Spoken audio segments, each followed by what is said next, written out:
Good morning, नमस्कार, प्रणाम आप सभी लोगों को। जैसा कि मैंने अपने पिछले दोनों वीडियो में महावीर स्वामी के विषय में मतलब उन्होंने जो जैन धर्म की स्थापना की उसके विषय में मैंने आपको बताने का प्रयास किया, जिससे आपको सभी प्रतियोगी परीक्षाओं के लिए शार्ट में एक अच्छा नोट्स मिल सके, जिससे आपका 1 नंबर का भी क्वेश्चन न छूटे।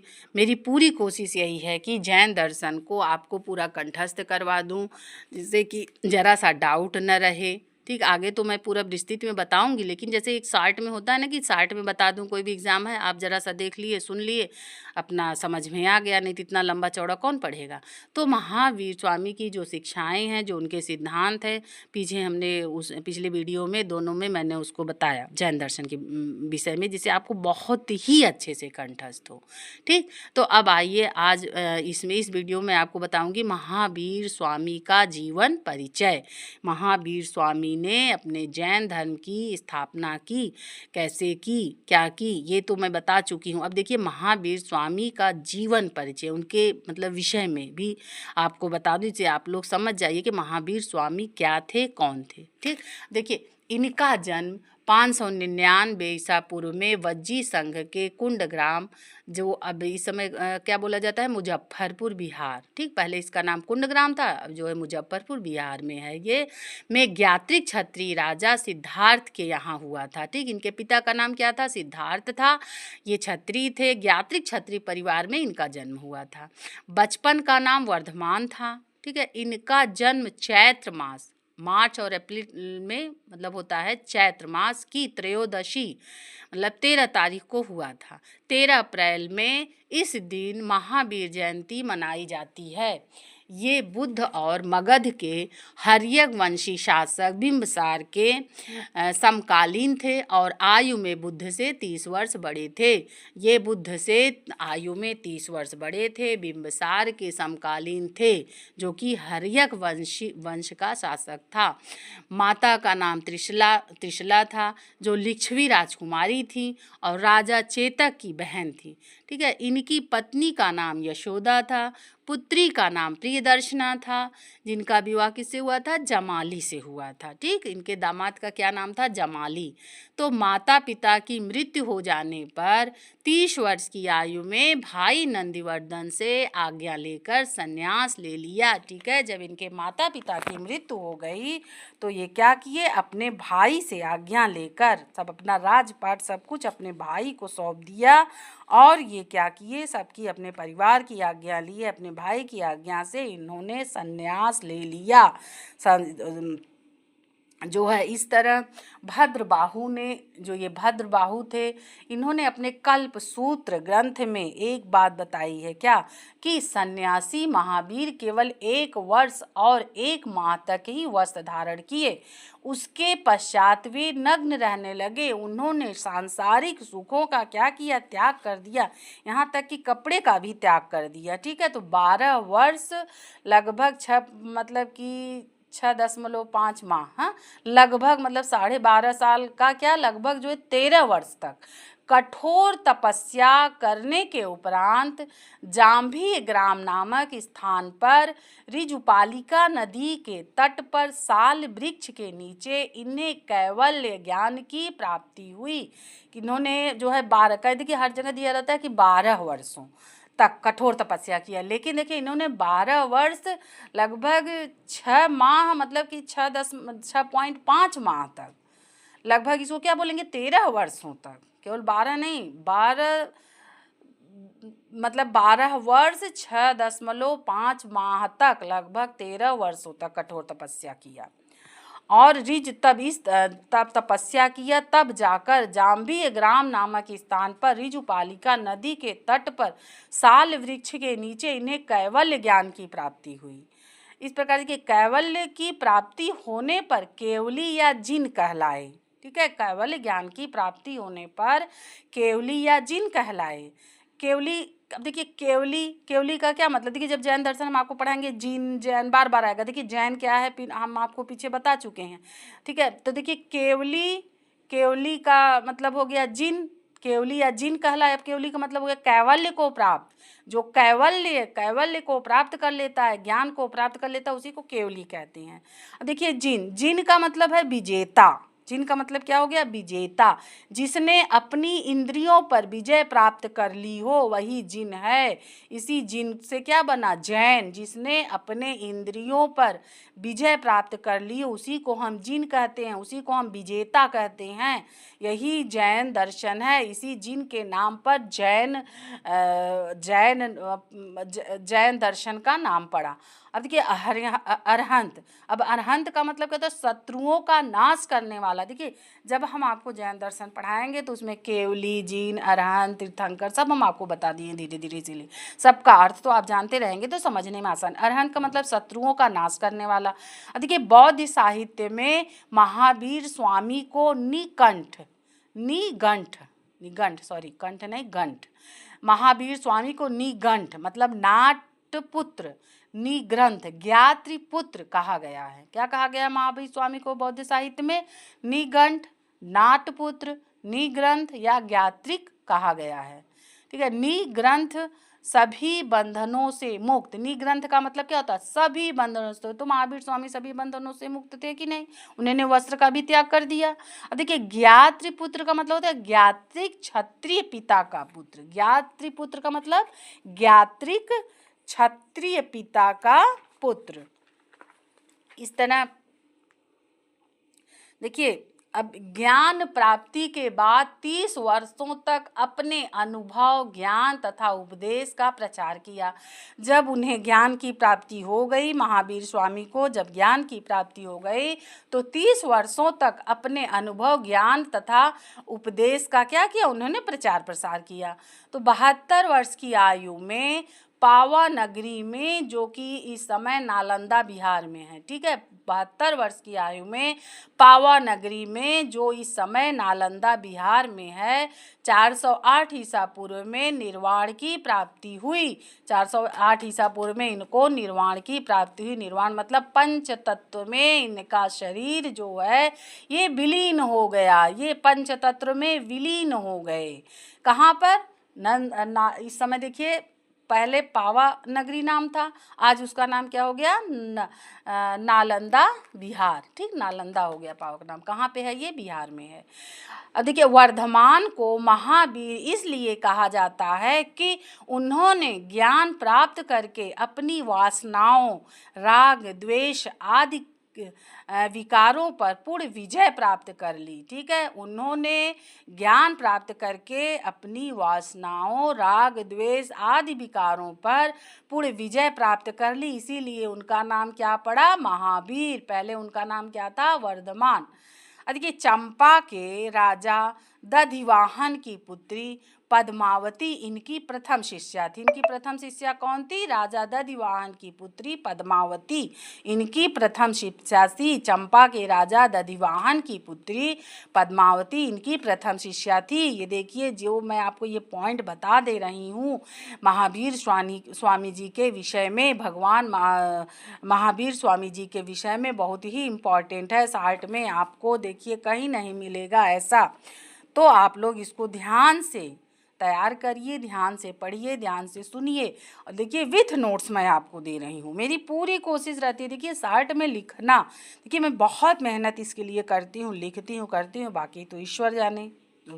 जो है आप लोग को अच्छा लगे, मेरी तो पूरी यही कोशिश है आपको पूरी जानकारी मिले। अब देखिए मौर्य सम्राट का पौत्र और कुणाल के पुत्र संप्रति कौन थे? देखिए मौर्य सम्राट के पौत्र है ना, और कुणाल के पुत्र संप्रति ने जैन धर्म को स्वीकार किया। अब धर्म प्रचार संघ की स्थापना की गई। ठीक है। अब देखिए फिर क्या हुआ? धर्म संघ की, इनकी मृत्यु के बाद भाई जो थे इनके अनुयायी लोग फिर क्या किए? धर्म प्रचार संघ की स्थापना की कि ऐसे भाई प्रचार तो हो नहीं सकता, कोई एक संघ बनना चाहिए। ठीक है। एक संघ बनना चाहिए। जैसे मैं पढ़ा रही हूँ, जैसे मैं कॉलेज में पढ़ाती हूँ तो वहाँ देखिए पढ़ाती हूँ, कुछ बच्चे भाई पढ़ेंगे आज हमारे भारतीय दर्शन के विषय में, दर्शन शास्त्र के। दर्शन शास्त्र से डरावना लगता है, लेकिन मैं तो कहती हूँ, मैं खुद साइंस की स्टूडेंट रही हूँ, मैंने दर्शन शास्त्र लिया। आज लोग कहते हैं क्यों तुमने दर्शन ले लिया, दर्शन का कोई स्कोप नहीं। भाई स्कोप तो हर सब्जेक्ट का होता है। ये बताइए कि दर्शन से हमको जो है कौन सा ऐसा सब्जेक्ट, कौन से जहाँ पे दर्शन नहीं है। तो आइए पहले मैं आपको बताती हूँ कि धर्म प्रचार संघ की स्थापना की गई। तो मृत्यु के पश्चात संघ का मुखिया सुधर बर्मन को बनाया गया। क्या था?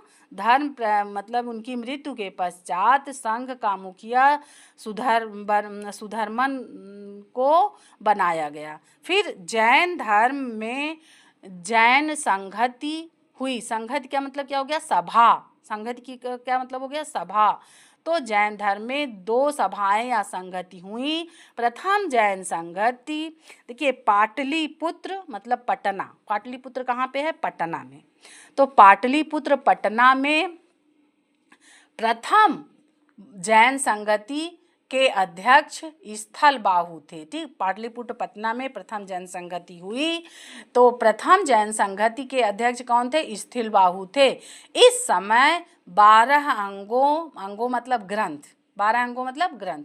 इस समय 12 अंगों या ग्रंथ की रचना की गई। श्वेतांबर और दिगंबर में विभाजन हुआ। इसी प्रथम बौद्ध संगति में श्वेतांबर और दिगंबर में विभाजन हुआ। ये 300 ईसा पूर्व की बात है। ठीक है कि भाई देखिए, अब हमको जो है एक सभा ये लोग स्थापित किए धर्म के प्रचार प्रसार के लिए जैन दर्शन में। और ऐसे नहीं कि कुछ लोग उसको कुछ लोग जैसे कहते थे नहीं हमको कपड़े में रहना चाहिए या भौतिक सुख साधन के साथ रहना चाहिए। कुछ लोग भाई इसको नहीं मानते थे, अपना कड़ाई। तो देखिए जब आपस में विवाद हुआ तो क्या हुआ? इसमें 2 बन गए, 2 संप्रदाय हो गए। इसमें 2 रूप में विभाजन हो गया। एक श्वेतांबर और दिगंबर। भाई जिसको जो मानना है अपना माने, तो कोई विवाद नहीं रह जाएगा। ठीक है, तो ये जो है 300 ईसा पूर्व में हुआ। अब देखिए द्वितीय संगति, द्वितीय सभा कब हुई?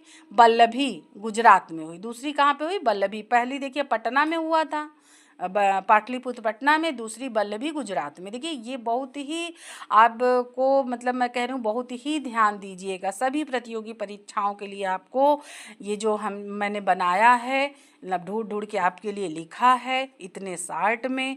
मैं आपको शार्ट में छोटा छोटा मतलब 3 वीडियो के अंदर सिर्फ जैन दर्शन के विषय में आपको अच्छे से बता रही हूँ, समझा रही हूँ, लिख करके भी आपको ये नोट्स दे रही हूँ, जिससे आप बहुत अच्छी तरीके से पूरा जैन दर्शन बस एक जो है फटाक से आपकी समझ में आ जाए। तो द्वितीय संगति वल्लभी गुजरात में देवधर्मी की अध्यक्षता में हुई 521 ईसा में। ठीक, 521 ईसा। ठीक, दूसरी जो बौद्ध संगति हुई। ठीक है, इसको ध्यान दीजिए। इसके जो है अध्यक्ष कौन थे? देवधर्मी। इसके बाद जैन साहित्य के अंतर्गत 12 अंगों, अंग मीन्स क्या हो गया? ग्रंथ। तो 12 अंगों या ग्रंथ या 12 उपांग। ठीक, उपांग मतलब उसके ऊपर जो ग्रंथ लिखे जाते थे। 12 उपांग, 10 प्रकीर्ण सूत्र, 4 मूल सूत्र, 2 चूलिका सूत्र, 6 छेद सूत्र की रचना प्राकृत भाषा में हुई। जैन साहित्य के अंदर क्या हुआ? 12 अंगों, 12 उपांग, 10 प्रकीर्ण सूत्र, 4 मूल सूत्र, 2 चूलिका सूत्र, 6 छेद सूत्र की रचना प्राकृत भाषा में हुई। अब देखिए फिर देखिए इस समय का जो नहीं होता है कि एक इनकी इस समय में क्या बना, क्या फेमस था, हाँ, किस चीज़ का निर्माण हुआ, शिल्प कला इस समय की कैसी थी। तो देखिए इसमें दिलवाड़ा मंदिर माउंट आबू राजस्थान में है। क्या है? दिलवाड़ा। ये कब बना था दिलवाड़ा? उसी जैन दर्शन में, जैन दर्शन का जब वो समय था तभी बना था। उन्हीं के समय में, उन्हीं के शासन काल में एक तरह से कह लीजिए। दिलवाड़ा मंदिर माउंट आबू राजस्थान में है। उसके बाद उदयगिरी की टाइगर गुफाएं, एलोरा की इंद्र सभा, मथुरा के जैन स्तूप, पारसनाथ पर्वत गिरिडीह झारखंड में है। पारसनाथ पर्वत कहाँ पर है? गिरिडीह झारखंड। राजगृह आदि जैन कला के नमूने हैं। ठीक, ये सब इसलिए अब देखिए इतनी सारी चीज़ें मैंने जैन दर्शन के विषय में, महावीर स्वामी जी के विषय में आप सभी लोगों को पूरा विस्तृत जानकारी देने की कोशिश की, जिससे आपका जो है प्रतियोगी परीक्षाओं के लिए मदद मिल सके।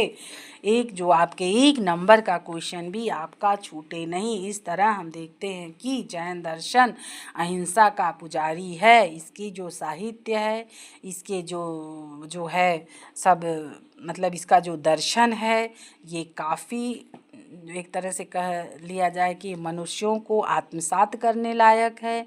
ये सब चीज़ों पर बल देते हैं, नारी स्वतंत्रता पर बल देते हैं। जैन दर्शन के जो गुरु थे, ये क्या कहते हैं कि इंद्रियों तथा वासनाओं या समस्त विकारों का हमको नाश कर देना चाहिए, तभी हमको कैवल्य की प्राप्ति होती है। ये देखिए, जैन धर्म का अर्थ है जिन हाँ, तो इस जैन शब्द की उत्पत्ति जिन से हुई।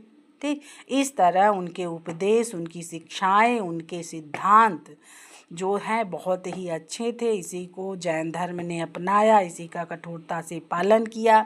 इस धर्म का आविर्भाव उत्तर वैदिक काल में माना जाता है। ठीक, इसके जो है इसमें 24 तीर्थंकर हुए। ठीक, इसके जो तीर्थंकर यानी गुरु या मार्गदर्शक अथवा जिन, ठीक, इनका उल्लेख मिलता है। तो ये इसी को हम तीर्थंकर कहते हैं। तीर्थंकर मतलब होता है गुरु, मार्गदर्शक। हाँ, जैसे इस्लाम धर्म में आपका मौलवी हो जाएंगे, ईसाई धर्म में देखेंगे तो पादरी हो जाएंगे, आज हिंदू धर्म में आ जाएंगे तो आप देखेंगे पंडित जी हैं या शंकराचार्य वगैरह रहते हैं। तो इसमें जैन धर्म में तीर्थंकर बोला जाता है। यही गुरु हैं, यही मार्गदर्शक, यही जिन हैं। यहाँ पर जो है इसके प्रथम तीर्थंकर ऋषभदेव, जिन्हें इनका आदिनाथ भी नाम है। और लास्ट में 24वें तीर्थंकर आपके महावीर स्वामी हैं, जिन्होंने जैन धर्म की स्थापना की। यही जैन दर्शन के पिता माने जाते हैं, संस्थापक माने जाते हैं। इस तरह मैंने जैन दर्शन के विषय में अपने इन 3 वीडियो में पूरा आपको बताया है।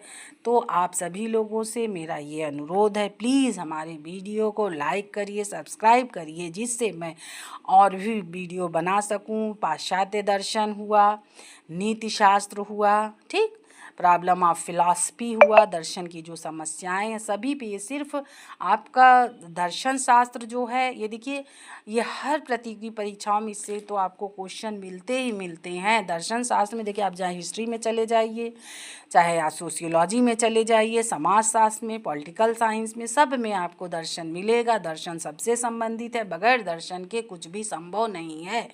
तो सब लोग कहते हैं कि अरे भाई, आपने दर्शन क्यों ले लिया, दर्शन से क्योंकि जबकि मैं तो साइंस की स्टूडेंट रही।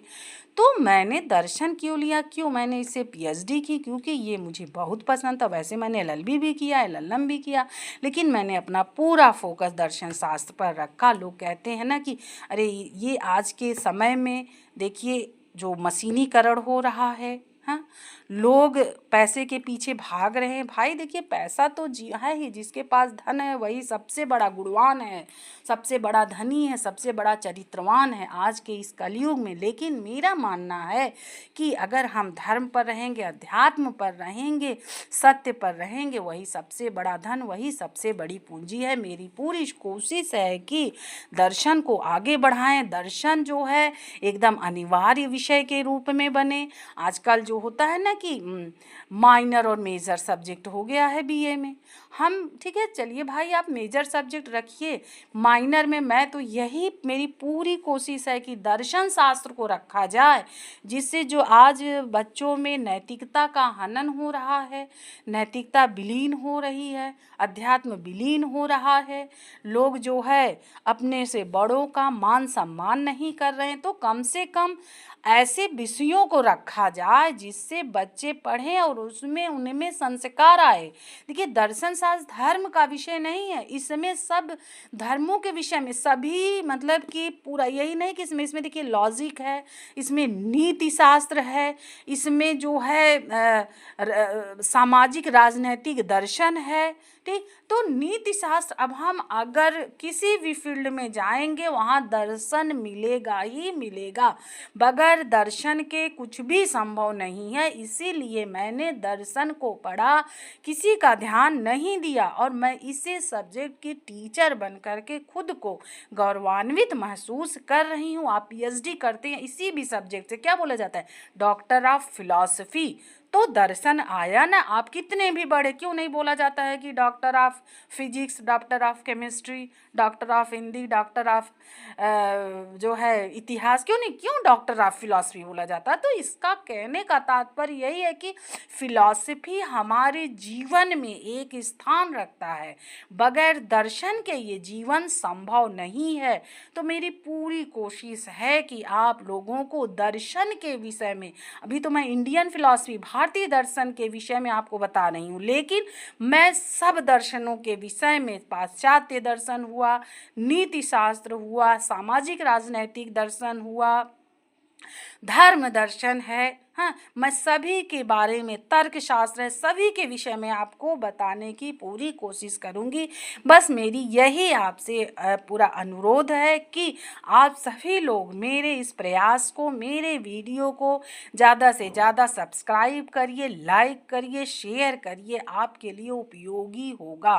ठीक है, तो धन्यवाद, थैंक यू।